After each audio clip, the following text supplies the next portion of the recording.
Hello mga manay! Welcome sa ating kusina at dahil malamig ang panahon, tara, samahan niyo ako mag-bake tayo ng masarap at talaga namang pwedeng-pwede niyong pagkakitaan na mocha muffins.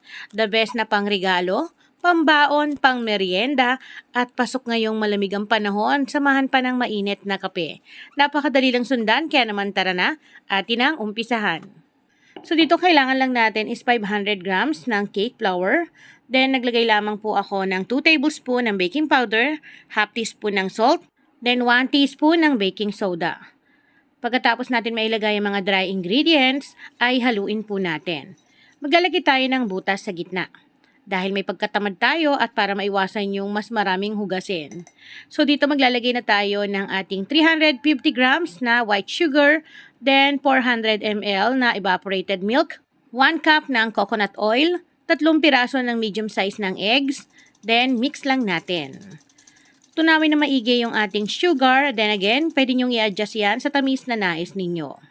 Then haluin na natin kasama yung ating harina na nasa gilid. Haluin ng maigi hanggang sa wala na tayong nakikita na buo-buo. At sa mga katanungan ng iba dyan, pwede ba itong i-steam? Pwede rin bang lutuin sa air fryer? Or pwede rin bang lutuin sa microwave oven? Pwedeng-pwede po ito mga manay. Once na mamix na natin, maglalagay tayo ng 2 tablespoons ng mocha flavorade. Para naman ma-achieve natin ang aroma at napakasarap nito ipares sa mainit na kape. At again pwede rin kayong gumamit ng fresh milk kung ayaw nyo ng evaporated milk. Then para naman sa ating oil, pwede rin kayong gumamit ng vegetable oil, palm oil, wag lamang po ang used oil. So once na mamix na natin at smooth na ang texture ng ating mocha butter, set aside na natin at eto na, nakaredy na yung ating mga gagamitin na aluminum cupcake liner. So ito po ay 5 ounce. At dapat naka-preheat na yung ating oven. So, ibibake natin to ng mga at least 18 to 25 minutes. Depende po sa laki ng inyong pan na gagamitin.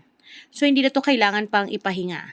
Maglalagay din ako ng sliced almonds sa ibabaw. Pwede rin kayo maglagay ng chocolate chips, cashew nuts, or kung ano pa yung mga gusto nyong ilagay na pan-toppings.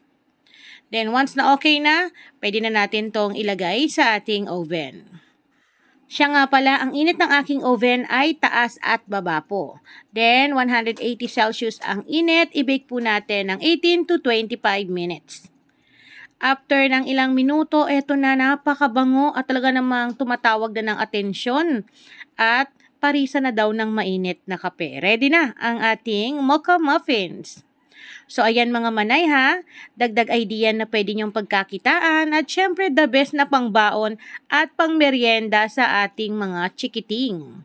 Napakagandang tignan at napakaganda ng pagkakaalsa. Pwede nyo rin po itong gamitin na cake base, yung ating recipe. At kung gusto mong pasukin tong pang negosyo, doblehin mo lamang tong aking nabanggit na mga sangkap at pwede ka nang makagawa ng maraming mocha muffins.